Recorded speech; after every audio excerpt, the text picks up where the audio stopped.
Mali is once again at the center of a major crisis. In a dramatic escalation, insurgents and separatist fighters have reportedly seized towns, attacked military bases, and killed Mali's Defence Minister Sadio Camara. The military intelligence chief is also reportedly dead. For a country already struggling with years of instability, this is one of the most serious security shocks in recent memory. But to understand what is happening now, we need to understand Mali's long road to crisis.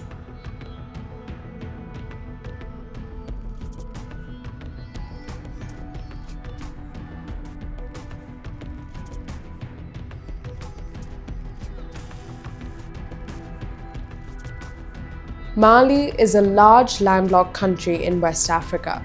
It borders 7 nations and sits in the heart of the Sahel, a vast region stretching across Africa that has become a hotspot for terrorism, coups, trafficking, and climate-driven hardship. What happens in Mali often affects the wider region. Mali gained independence from France in 1960, but after independence, it saw repeated military coups, weak institutions, and economic struggles. For years, the north of the country remained tense. Many Tuareg communities felt neglected by the central government in Bamako and pushed for autonomy or independence. That tension exploded in 2012. Tuareg rebels launched an uprising in northern Mali. Soon after, jihadist groups linked to Al-Qaeda took advantage of the chaos and captured major cities. The Malian army struggled and France intervened militarily in 2013 to stop the collapse of the state. Even after foreign intervention, violence spread. Instead of disappearing, militant groups adapted. They moved into rural areas, attacked villages, roads, and military posts, and expanded into neighboring Burkina Faso and Niger. At the same time, many Malians grew frustrated with corruption, insecurity, and political failure. That led to another turning point. In 2020, Colonel Assimi Goïta led a coup and removed President Ibrahim Boubacar Keïta. Then, in 2021, Goïta seized full control in the second coup. The military promised to restore security and eventually return to civilian rule. Instead, elections were delayed and violence continued. After relations with France deteriorated, Mali asked French forces to leave. The junta then turned to Russian mercenaries from the Wagner Group, later replaced by African corps.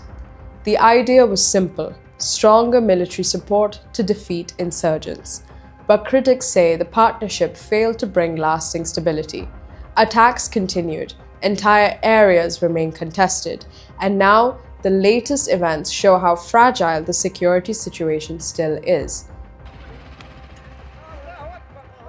Last week, coordinated attacks hit several locations, including Kati, near the capital Bamako, as well as Gao, Mopti, and Sevare. Kati is especially symbolic because it is a military stronghold and the birthplace of previous coups. Reports say a car bomb struck the residence of Defence Minister Sadio Camara, who later died of injuries. At the same time, separatist and jihadist groups reportedly seized towns and military positions in the north. This is alarming because these groups have different ideologies, yet they appear to be coordinating against the government. One is JNIM, an Al-Qaeda-linked coalition operating across the Sahel. The other is the Azawad Liberation Front, linked to Tuareg separatist movements seeking autonomy in northern Mali. Though their goals differ, they share a common enemy: the central state. This is not just Mali's problem.